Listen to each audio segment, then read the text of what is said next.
Here, buddy. Where the old coast Sally's cast the nets and prayed. Ships came calling, the canneries roared. Working the shoreline, chasing one more hole. Then a story rose from the summer sky, and 47 changed the world overnight. Something moved above the waves. A mystery nobody could explain. Maury Island Incident. What did they see? Lights in the heavens over the sea. Men in black shadows warning in the night. Truth or a legend still taking flight. Maury Island Incident calling through time. A northwest mystery that won't leave our minds. All right, that was a brand new song by Shave Kitty called the Maury Island Incident, which to me today, that's still a Mandela effect because I remember calling Maury Island, but they call it Maury Island. It's a Mandela effect, doesn't matter. But so that's a new song, Maury Island Incident. Anybody who wants that song, just email me. I'll send you the full copy, which I probably dump a video on there anyway. Now, Maury Island. All right, people, we're going to revisit this because I still think we live in the world, especially now, starting today, a movie coming out called Disclosure Day. So UFOs, are going to get very, very extra popular. The Steven Spielberg movie. It is. And again, I still feel that you can disagree with me or not, that I still feel that Maury Island is technically more important than Roswell. I still think there's a connection between the two. There is. Now, if it's two ways to think of it. Roswell could have been technically a setup for Maury Island, or I believe it's connected with the same species. I don't think we had two different species. If you believe, first of all, you have to believe if there's species for both. Okay, if you do believe that we've been visited by outer space, they got to be the same clan, people. If you believe both are real, you ain't going to tell me somehow in 1 year we get lucky within 2 weeks, two different alien races came to Earth just within 2 weeks and they both crashed. No, I still think they're connected and all that. And Bob, a while back, I actually made, I forgot that I made a video. It's like a AI voice type of video of a connection between Maury Island and Roswell. It kind of explains the story of Maury Island. So I thought I'll play the 8-minute video, but I'll pause it from here to here to kind of give people, if they came here and they don't know the story of Maury Island. So this will kind of, my opinion, help, in my opinion. Maury Island Incident recounts a story of a flying saucer that occurred on June 21st, 1947, which interestingly predates the famous Roswell UFO incident in New Mexico by... You guys hear that? It predates Roswell. So this ain't something that people can say, oh, Maury Island is copying Roswell. No, technically, if you're going to think that way, it's Roswell over Maury Island. I just want to bring that out. So let's not forget about that. It predates Maury Island. 2 weeks. Are these two stories somehow connected? Let us delve into the details of both incidents. Harold Dahl, a resident of Tacoma, Washington, serves as the central figure in the Maury Island Incident.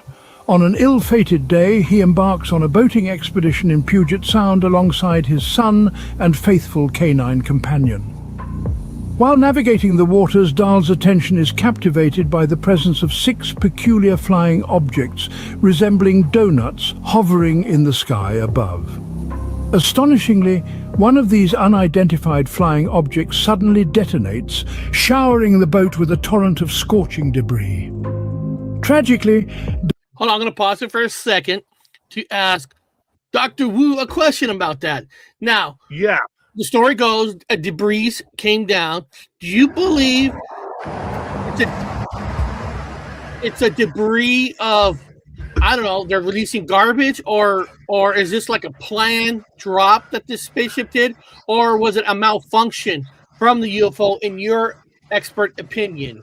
No, I think it's 100% intentional. It's all intentional because there was multiple. Okay, so let's put it like this. You're just not going to have an advanced civilization just screw up and, navigate for millions of years without any problems, all of a sudden have a problem. No. What I'm saying is they did it intentional because it was after that point that it looked like we had a lot of strange anomalies happening. I mean, to me, they just opened up the fucking Stargate, a portal, whatever. They did it on purpose. They opened up. I think they opened them up in certain areas. They opened it up in right here in Puget Sound, right up the road from where you and I live. So, and they did the same thing at Roswell. It's the same story. It's the same exact story. One of them says it exploded in all kinds of different parts and pieces all over the place. It's the same thing as over here. I mean, what's the difference between exploding and melting? I mean, it depends on the description of how you noticed it do its thing. It's the same thing. Okay. It's a different little bit of language, but it's the same fucking thing. They opened up a portal in a timeline or something. That's why everything's all screwed up. I mean, it is what it is. It's like time travelers came here and screwed everything up. Because if you notice, like you and I were making jokes about the phenomenon, the Mandela effect. It's all how this shit's happening now. And we're having all these UFOs coming in and out of what looks like portals. I mean, right out of like the Bermuda Triangle down in South America. It's the same story over and over again. And every place has the same situation that happens afterwards. All kinds of weird like reality glitches and strange things in the reality that's all around us. So that's my opinion. It was intentional. Well, let's hear a little bit more of this. Dahl's beloved dog loses its life in the incident, while his son sustains burns on his arm. Oh. And guys, that is medically recorded. Just so everybody knows, that was medically recorded. Now, if you didn't think it was a UFO, you have to ask yourself, if it's medically recorded that he hurt his arm, burned his arm, how did he burn his arm? Was there something on the boat? You have to ask that. And there was no reports that he burned himself on the boat. So it was something from the sky. Now, some people could say an airplane exploded and that's what hit him, and that's fine. I could get that answer more than some other reason why his arm got burnt in the middle of the ocean. In the middle of the ocean. Yeah. So overwhelmed by fear, Dahl and his son seek refuge on the shores of Maury Island, patiently awaiting the departure of the enigmatic saucers. The following morning, an unexpected visitor arrives at Dahl's doorstep in Tacoma. This mysterious individual, donning a black suit, white shirt, black tie and black shoes, along with a classic fedora, arrives in a black 1947 Buick. These details are meticulously documented in the records. You guys hear that? That is documented in the records that a man appeared, men in black. First recording, first story ever. Now, of course, when we get more into the video, it's going to talk about the military side. So, but what I'm getting at is you have a men in black that's technically works for the FBI or the government. They work for the government. I know military works for the government too, but they're another part. Roswell only had technically the military.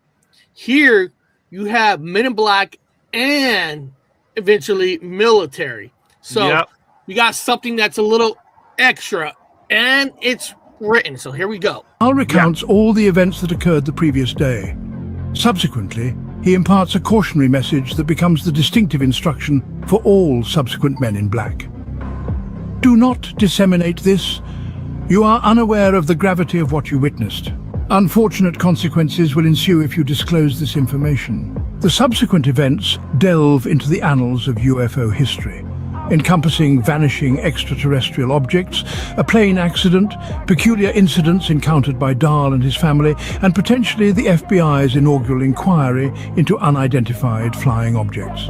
Edmiston stated that the FBI carried out an investigation for nearly 3 weeks, meticulously documenting their findings on a daily basis, ultimately reaching the involvement of J. Edgar Hoover. So, J. Edgar Hoover. I know. So, why would what's your opinion on J. F. Hoover being interested in this case? Hey, because he's the one that sent the military generals, which we'll get in the video. We'll get into the 2 military officers that came down, but why do you think he was involved in this case? Well, J. Edgar Hoover is highly relevant in lots of things because he's pretty much started the FBI. You know what I mean? He's the guy. He's the one who put the whole damn thing together, and he's known for taking the FBI that he created and creating specific groups, like separating, basically like Mulder, Mulder and Scully. Fox Mulder and Scully. Yeah. He is the one who started the X-Files. Okay, J. Edgar Hoover is the one who, you go through his old files. A lot of his stuff is still redacted. You can't really read it, but he's the one who started the X. Why would he start the X-Files? Why?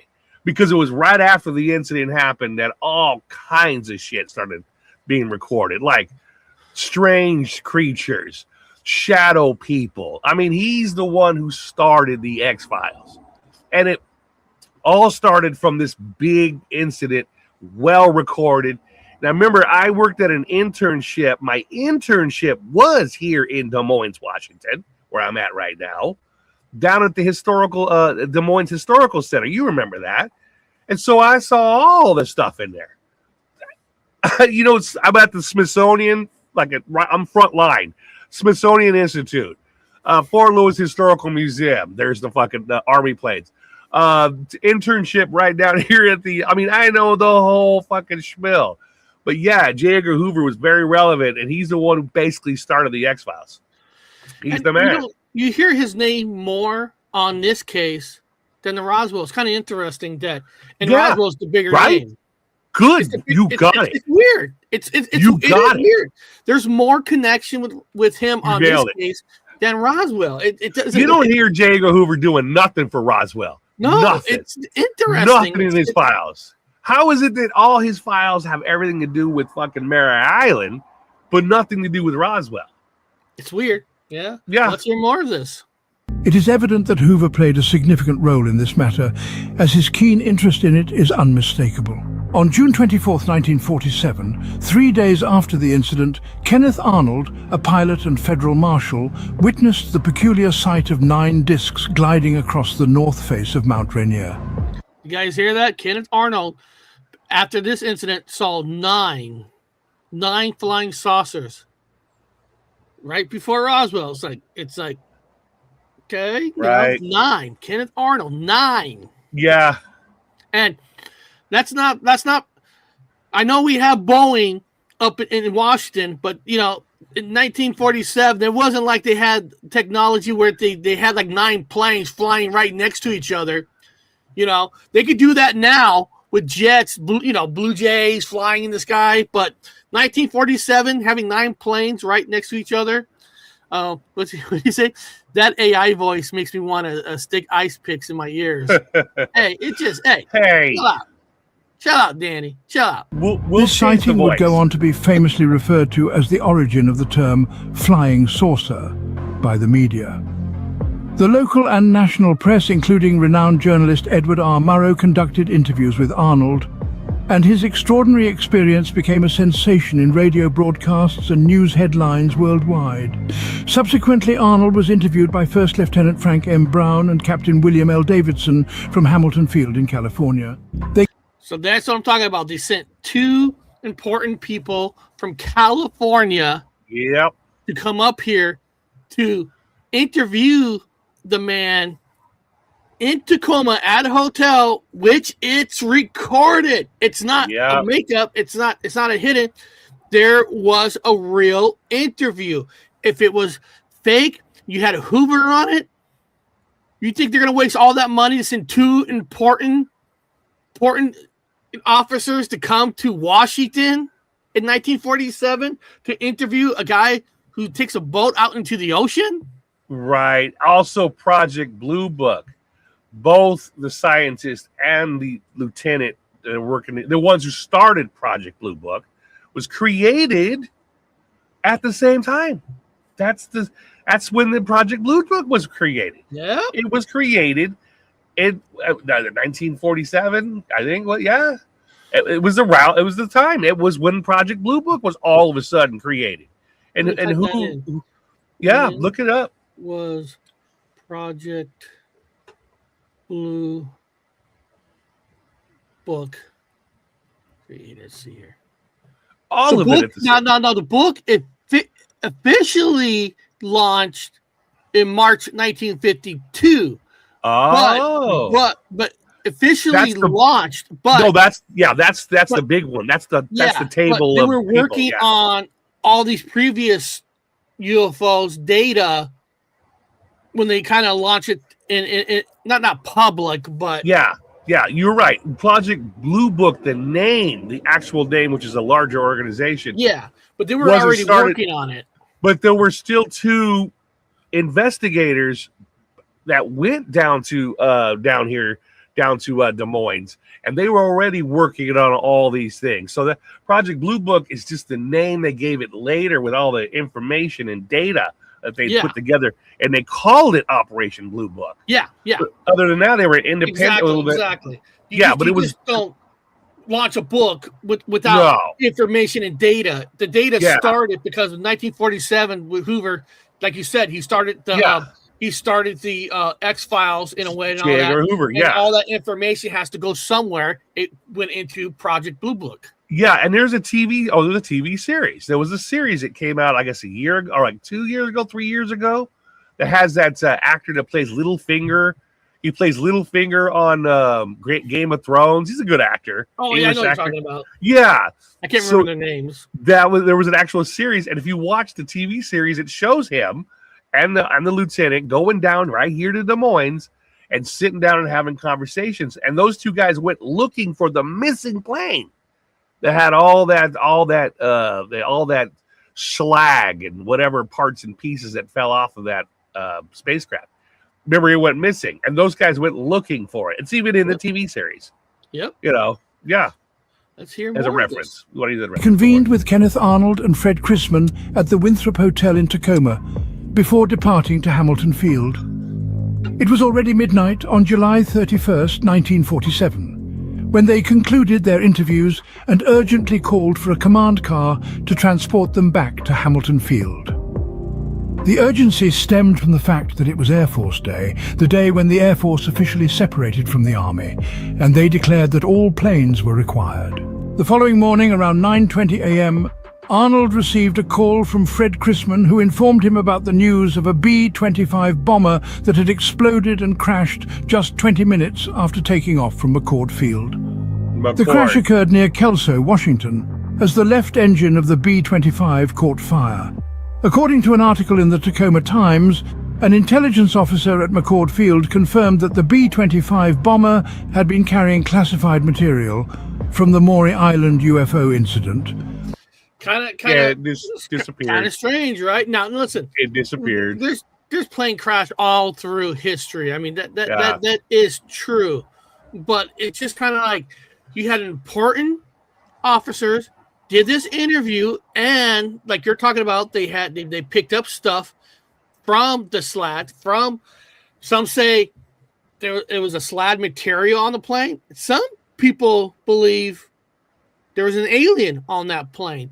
Then all of a sudden, just 20 minutes after takeoff, and there's a side story that some people have witnessed.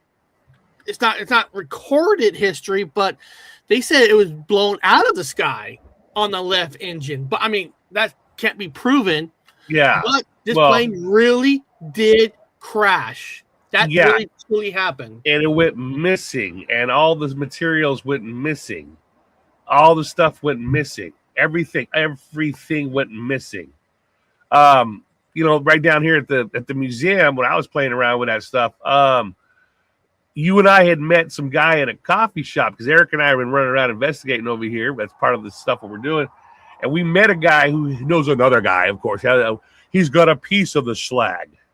He's got a piece of the slag. There's all these people with the pieces of the stuff, still floating around everywhere. So it's still in fact, there's a big festival coming up, I guess this weekend. I'm not sure. Yeah, coming up pretty soon. I think the 20th. I think next weekend. Next weekend. Yeah. Hold on, everybody. Danny, Bob's not telling you the whole truth, Danny.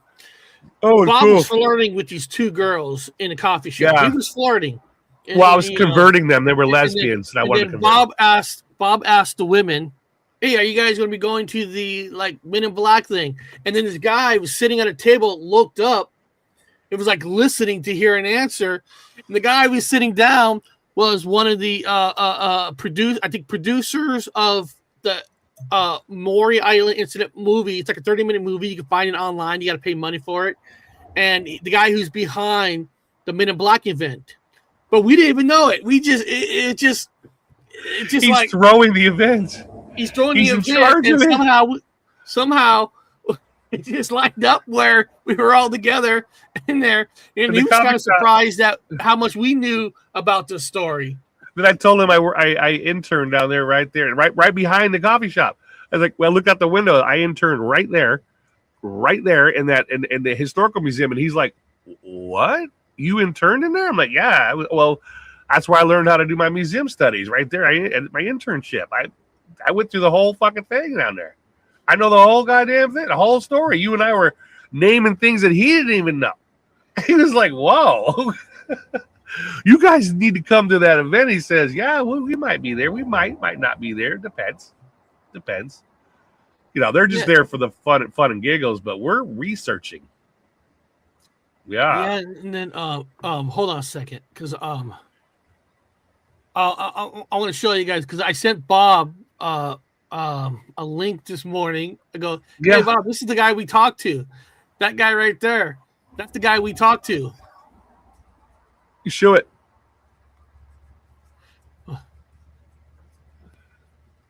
That's him.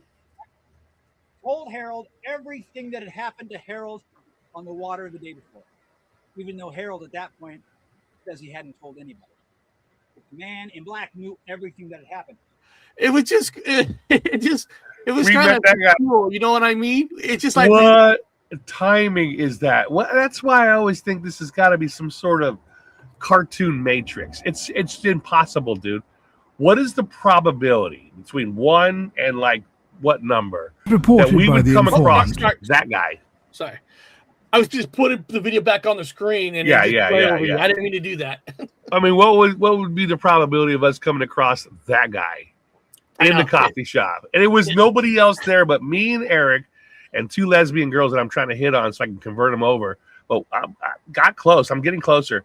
Not to add to that story, but Eric was there. We invented it.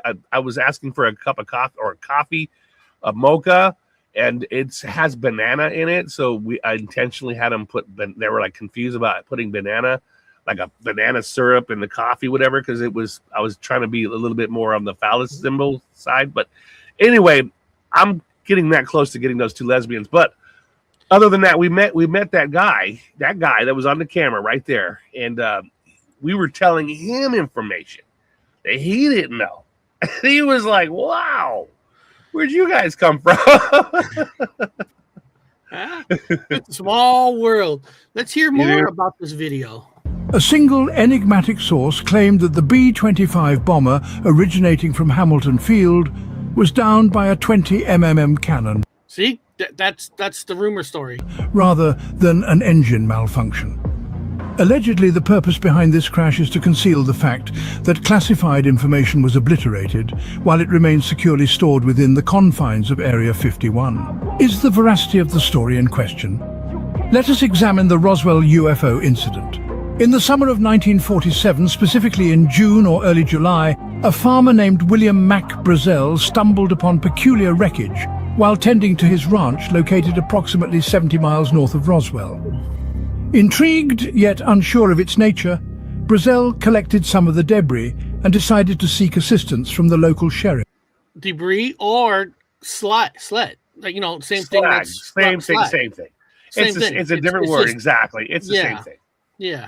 Same material. Perplexed by the discovery, the sheriff promptly contacted the Roswell Army Airfield, prompting the dispatch of 2 individuals to investigate the matter.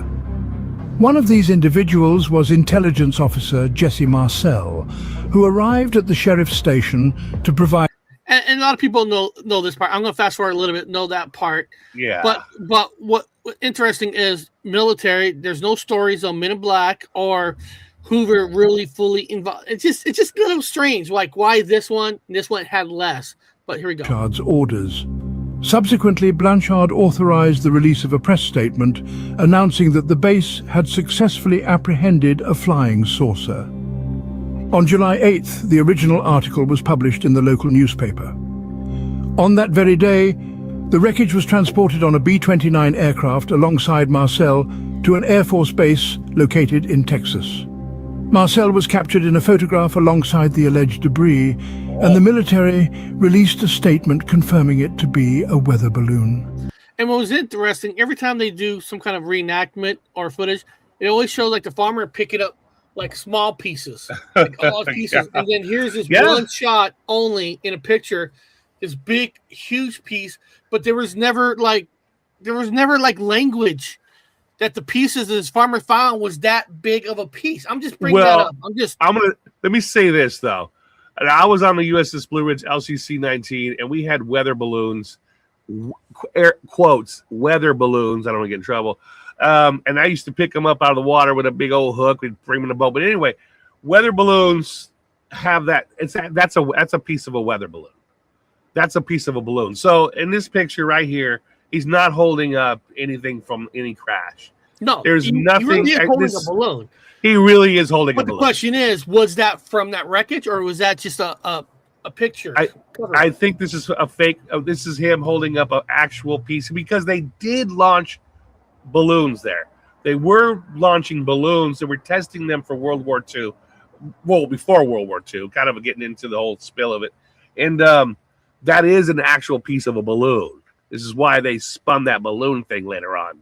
Oh, very easy. He's not holding up any real wreckage pieces. That's not a wreckage piece. Okay, let's see what they say. In 1995, following numerous inquiries regarding the event, the U.S. Air Force acknowledged that the account of a weather balloon was falsely created to conceal a classified undertaking known as Project Mogul. This project aimed to monitor atomic activity above the Soviet Union using high-altitude balloons.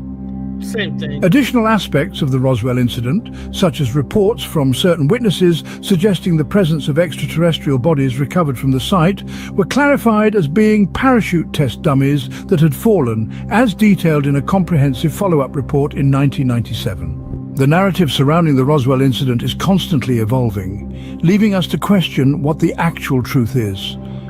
Eric Wood, the representative for the UFO community on the Paranormal Highway, took it upon himself to conduct an investigation. Eric reached out to retired Army Lieutenant Colonel David Rudom to gather information about the Roswell cover-up. We know who that person is. David revealed that there is more to the story than what was disclosed in the report submitted by Major Jesse Marcel, as certain details were intentionally redacted. Initially, Jesse stated in the original report that the recovered material was from a crashed UFO.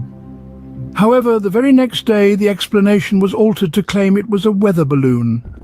What was also concealed in the original report was the fact that Major Jesse Marcel confirmed the similarity between the material found at the crash site and the material discovered during the Maury Island Incident. J. Edgar Hoover, recognizing the potential panic and the detrimental impact on future UFO sightings and cover-ups, ordered that the connection between the two incidents never be mentioned again.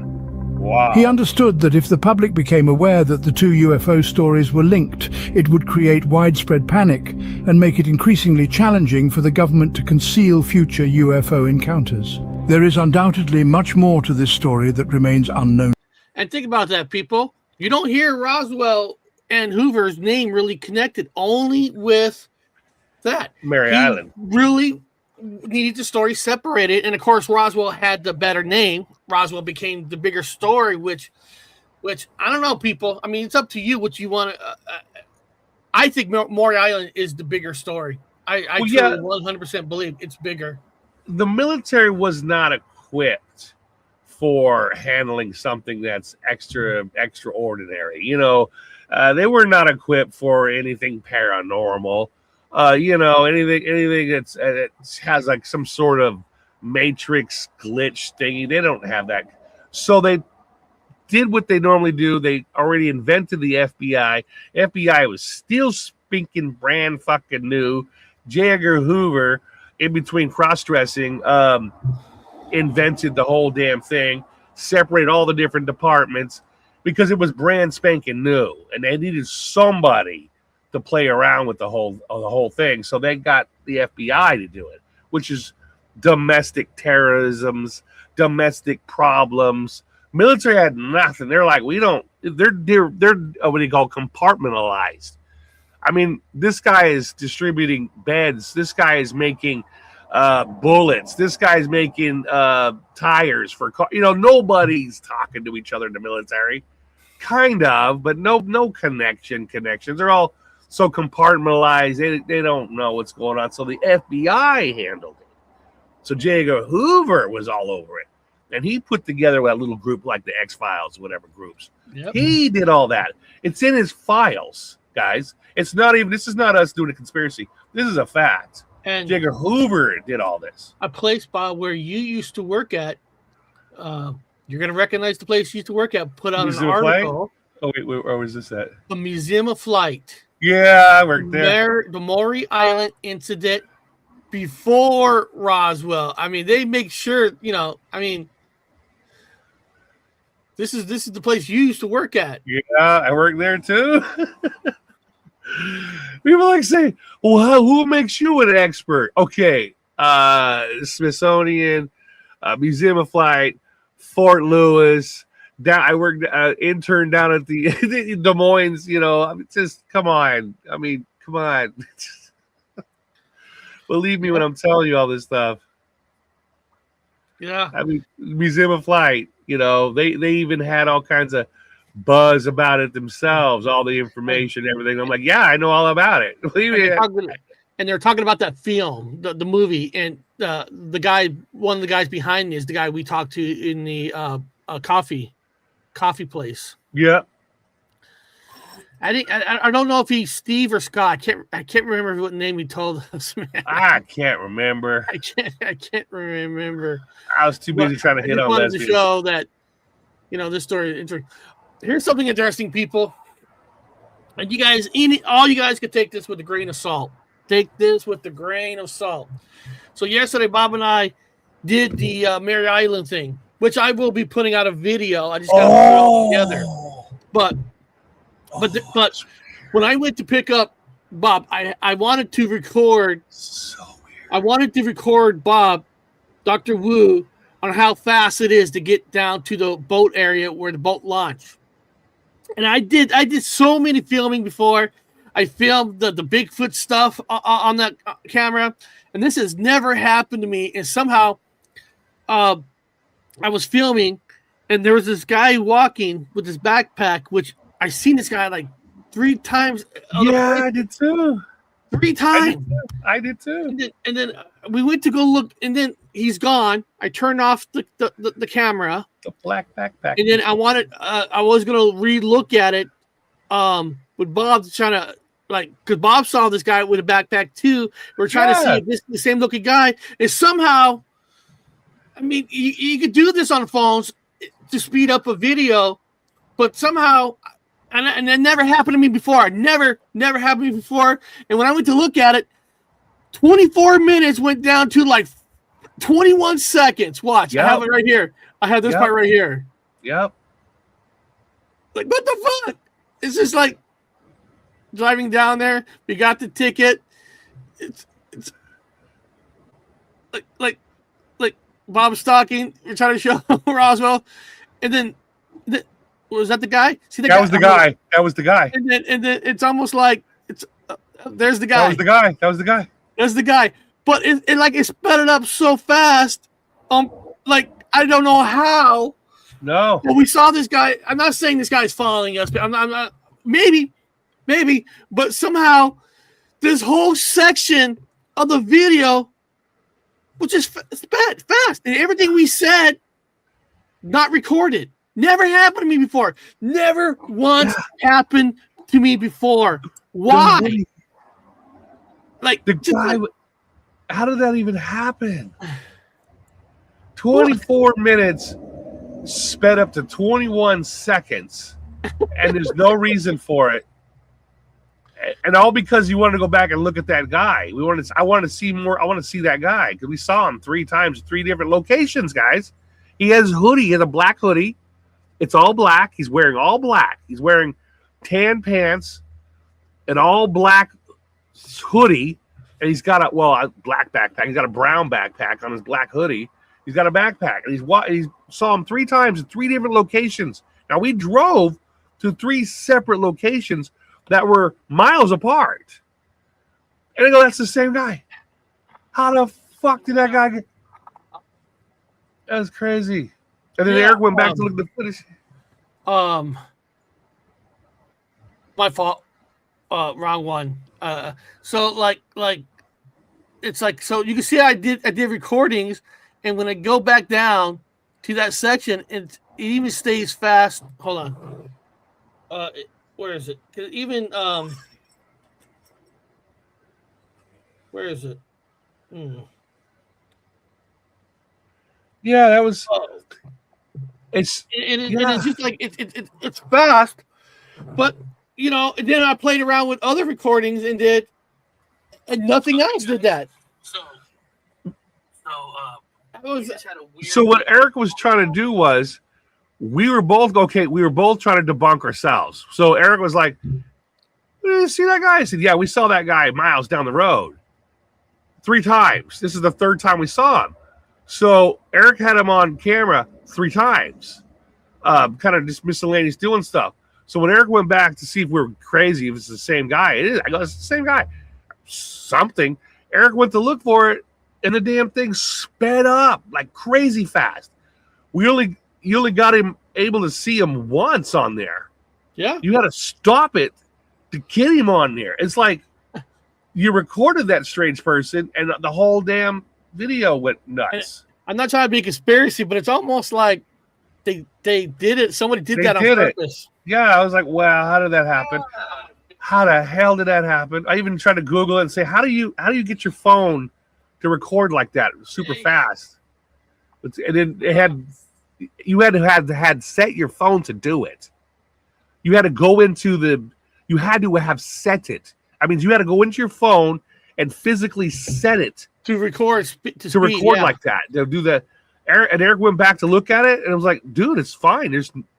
It's not set. Well, how did it do that? Well, I'll tell you one thing. I'm just letting the dog out. The dog wants out. I'll tell you what. There goes the evidence of that guy showed up 3 times at 3 different locations. It's gone. You only got him on one because everything was so fast. We got lucky and got 1 clip of him with his all black hoodie, all over his head, like a man in black, with a backpack and tan fucking pants. I was like, that's just weird. It's kind of uniformy. He looks a little bit like on the uniform side. That's a little bit put together there. That was weird. It really was. It doesn't. You're like, that's the same guy. I said, yeah, dude. Yeah, we saw him 3 times. Eric goes, well, let's take a look and make sure we're not crazy. And Eric went back. 24 minutes and 21 seconds. It's like, oh. Well, there goes that evidence, except for 1 clip. We got 1 clip of the guy. Show the picture of the guy one more time. That's freaking weird, man. I mean, that is like, they manipulated, like, God, can you imagine having that ability to manipulate shit like that on the spot? So here, I'm handsome there. And there he is. There's the guy. You got 1 picture. We had 24 minutes. We had him 3 times, 3 different locations. Now you just got him one. You got to stop to get him. All black hoodie, all the way around his face. I think he's got sunglasses on and a backpack. And we'll have to drive down to change that. You're not gonna you're not gonna see it here until I put it out, but we were on the beach. I'm trying to see if I can get, because hold on. I know you really can't tell people. You can't really tell here. Hold on. I have to zoom when I cut the video. You have to zoom in. But there's a boat that showed up. There's a black. You might. I'm gonna put it out maybe sometime next week. I gotta put it together. But there was a boat. There was 2 boats put out, and Bob had his little thing, and they had binoculars looking at us. Right at us. There were 2 boats appeared out of nowhere. And they've got their fishing lines out. Okay, well, they're just fishermen. Eric's like, yeah, but that's weird, isn't it? And they're both looking right at us. And there's 2 boats patrol, and they both stopped. One stopped there, one stopped there, and they were just both looking right at us with their binoculars. First, that guy with the 3 spots. Then we were across the island looking the other direction. And then all of a sudden, these boat guys showed up. Just like last time. Remember last time we did it? Mm-hmm. Same fucking boat people showed up. Same motherfuckers. And I bet you they got black hoodies, tan pants, and a backpack. You know, that same fucking little weird uniform they're all wearing. There's something going on here, dude. I know it. I feel it in my gut. This is all fantasy bullshit. You guys can take it or fucking leave it, but I still think there's a portal open. I think they broke through, they got here, shit did whatever they do, whatever they're going to do, and that shit is still open. And they're coming in and out of it. If any one of you guys are in Washington, Danny, you're going to have to fly. You need to come to Washington because there's a lot of events. Like here's one on Maury Island Incident Historical Society. Is doing the burning saucer links. What possibly could go wrong? History, secret handshakes, telling, Slack, Sparky, live music, annual meeting of the Maury Island Incident Historical Society. New date June 18, 2026. Which we're gonna try to make it there. We're gonna try to get there. Yeah, since we met the fucking guy throwing it, we met the head dude. He wants us to be there. This one is not the Men in Black party on the Des Moines side, Bob. This is actually this one is on the island. Oh, yeah, that one. So there's 2 separate things going on. Yes. Yeah. Wow. Yeah. Here, let me check my dates. Let me make sure. Wow. Yeah. So I bet you the same people go to that one, go to the other one, or maybe the whole island gets together because that's a long haul to go all the way across it with a ferry. This one is on a Thursday. Oh. Yeah, this one's on a Thursday, and I know I took a picture of the other event. Let me see. Oh. Yeah.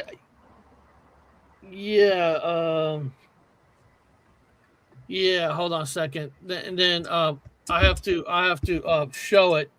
I took a picture. The other one is a Men in Black Festival 2026.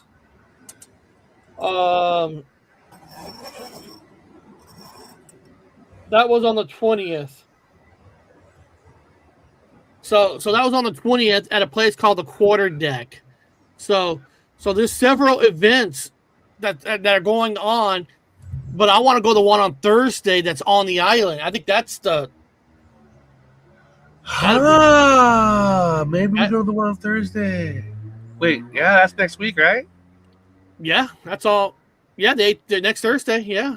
Fuck. Yeah, I think we got to go to that one. We got to go there with our investigation hats on. Aha! So there's a lot of, no. Now, we know, in reality, people, we all know a lot of these people who go to these events are just going because it's an event. They're not really into the story. But still, at least they're talking about it. And then maybe, maybe they'll let Dr. Wu stand up and tell his part of knowledge, or they'll be like, no, we can't have this guy up here. He knows too much. He'll make us look bad. Yeah. Yeah. Well, they're just regular people having a good time on that one. I mean, you know what, though? The thing is, I want to see if that guy is going to be there with the fucking hoodie, because I'm going to confront him. I'm going to walk right up to that fucker. I mean, I want to meet that guy. I want to find out what's going on, because I guarantee you he's one of them. Well, look at what they do there. I mean, look, they actually recreate stuff. They took a ship on fire, so they really embraced the event. Yeah, because the boat was on fire. And this kind of looks like that guy that we talked to. I don't know if it's him, because this could be years ago, but it almost looks like the guy we talked to with the goatee. Probably is. Probably the same group. Probably the same group that goes there, and then they come across the other side. They turned it into a big, fun. It's like they did with Roswell. They turned Roswell, the whole incident of Roswell, into a big old clown show. They're burning a Star Trek.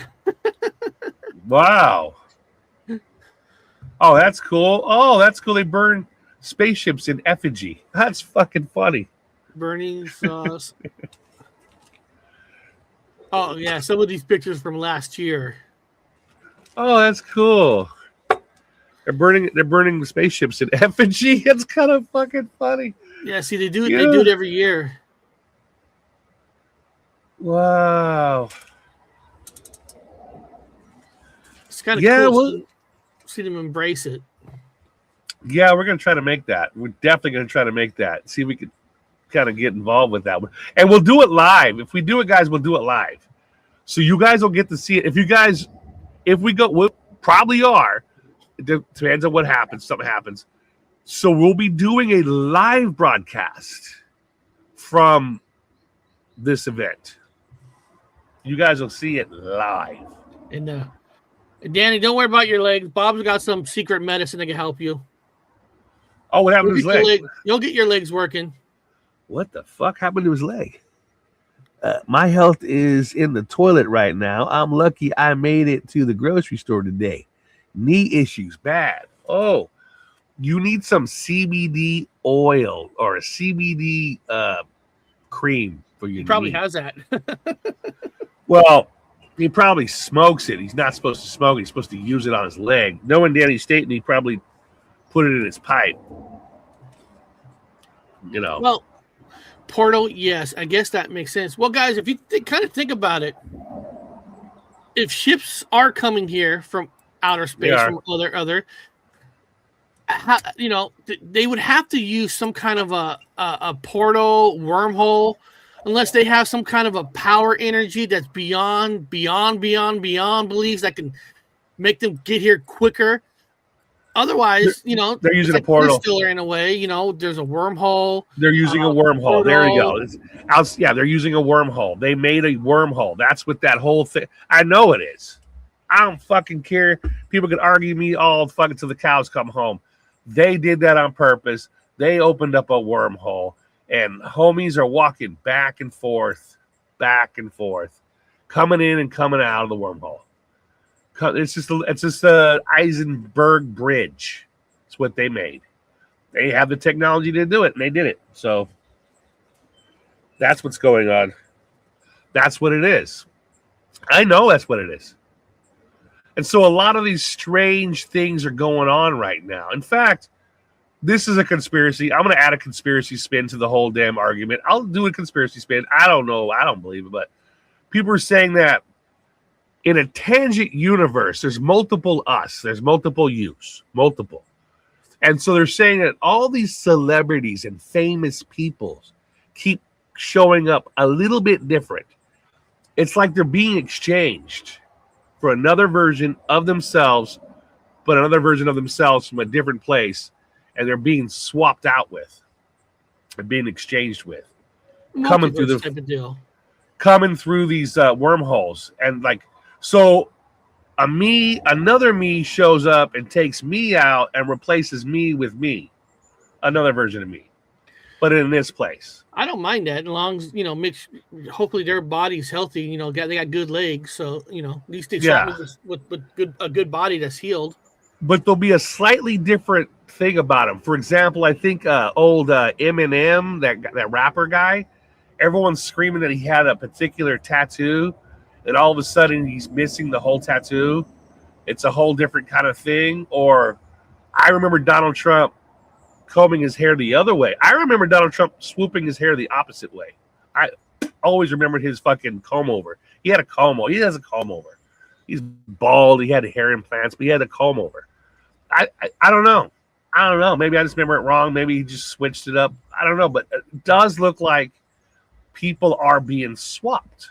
Like they're being swapped with another version of themselves. Maybe a more compliant version of themselves. Maybe another version of themselves is coming here for a vacation and taking out the person that's already here, then swapping themselves with that other person and living here now. You never know. You don't know. Because you don't know what that version of your universe looks like over there. So if your version of that universe over there is shitty, you could swap yourself with another version of you in a better universe. Yeah. Now, this is a little bit technically, this is off subject in a way, but if a lot of you people out there, if you're into Mandela effects, like changes, like word changing, serial changes, or you just heard the word Mandela effect, I put out a music video of, in this music video, there's different Mandela effects that people believe have changed. Just like the first part here, Smokey the Bear, that's part of the Mandela effect. Like here's a couple. Jiffy, Jeff. There's the Disney. They said it's not there no more. Susan, Kit Kat, that has the dash. First, monocle bear. So what I'm trying to get at, people, it is a music video, but you got the famous box of chocolate. So this music video is also like it's like a museum of different, not just because of the song, but like Stouffer's. People believe that stovetop was Stouffer's. It was Fruit Loops raisin. So this is kind of like telling you these are some things that people believe are the Mandela effects, and it's up to you to believe them. But if you don't know too much about the Mandela effect, a lot of the stuff in here, of course, that's Nelson Mandela right there. You have Queen of the World. The world. Shazam. Which is kind of an example of these wormholes, and even probably just the common regular schmuck, the regular person, are also being swapped. Like, I know I came from a Sagittarius Earth, located in Sagittarius Earth constellation. Sorry. So I'm saying I know I came from where I came from, so maybe I got swapped because I live right up the road from that Maury Island incident. So maybe my spirit got swapped to this place. Maybe yours did too, Eric. Yeah, you never know. That's No. my favorite. I like that. So, if you guys want to hear a music video, I'll put the link here. Check it out, because through it out, there's all like you see sex. It says sex in the city, but of course now it's called sex at the city. So everything in this video has, of course, my favorite is this one, Moonraker. I love that one. Of course, everybody knows Frosted Flakes. People remember a black nose, but right now he has a blue nose. and they wrote Cap Crunch, but we all remember it's Captain Crunch. It's Captain. Britney Spears, I Did It Again. She's wearing the headphones, but now you look at the picture, she's not. Yeah. Chick-fil-A, Skechers, and Cheese Whiz. Cheese Whiz, man. Easy on the Cheese Whiz. Bet. Mirror on the wall, which is now they're saying it said Magic Mirror on the wall. Mirror on the wall. And of course, Ed McMahon, the most famous one of them all, with Publisher Clearinghouse, which he technically worked for American Clearinghouse. See, so it shows that a lot of us probably swapped over here through these wormholes, man. Maybe we're all coming through it. So in this place. So if you like the Mandela effect and you want to know all you got to do is watch the video and you're like, oh, that's a Mandela effect, and you can look it up, type it in. So it's kind of a museum of Mandela effects in a song that has Nelson Mandela throughout the video, kind of like showing you the world. Yeah, and is holding his clock for time. Holding his clock for time. Time slips. We got a lot of time slips going on. People are reporting objects floating in the sky in weird areas. News media is showing up. This guy has I think he's in Texas. He's got a fucking branch hanging in the air. Yeah. So beyond that, people, we're at that 11 o'clock mark. That's usually when the real world starts. Yeah. The real world starts. But I am going live tomorrow, guys, on my other channel. You know, this Tuesday I did the top 10 Bon Scott era of AC/DC. Tomorrow I'm doing the top 10 Brian Johnson era of AC/DC. So and Danny, you owe me your list, your 10 favorite Brian Johnson era. So you need to send that to me so I can say it on air. So almost 2 p.m. here. So what do you got coming up, Bob, in your new bubble? If you don't get a complaint. Yeah, I'm in my so I'm in a bio bubble. Everyone's like, what? What are you at? I'm in a bio bubble. It's literally a bio bubble. Because my voice is so gruff that I've been annoying the neighbor upstairs. My voice is too gruff. They can hear me talking too loud. So I had to get a bio bubble. Eric was laughing. I got to do some insulation in the bio bubble. So I ordered some egg crate foam insulation for the bio bubble. So I'll be working inside this. Maybe do a later show. I don't know. I got beer. I don't know. I don't know what I'm doing because I can't do anything until I make improvements on the bio bubble. So you're filling it out. Basically, you're just filling it out right now. Yeah, I've got lots more things coming to the mail today. Mail things straightened out. Things for the bio bubble. So in order for me to do shows and not get in trouble, I've already got trouble twice. I have to really do some fixing up in the bio bubble. Yeah. So beyond that, people, we're going to end the show here, and we'll see you next week. Who knows what area we're going to explore next week. We might go back to Black Diamond, but usually Black Diamond, I like to go at nighttime. Daytime, it's not the same when you do paranormal ghost hunt. But, we might go in the daytime, just explore exactly how we want to do it at night. I've found out from my experience, it don't matter if it's day or night. It doesn't Ghosts matter. Don't fucking people care. just like nighttime, but we could do both. It doesn't matter. Yeah, we can do both. We got time. So beyond that, people, we're gonna end it here. We'll see you next time. Are we learned? We'll build a brighter future for everyone.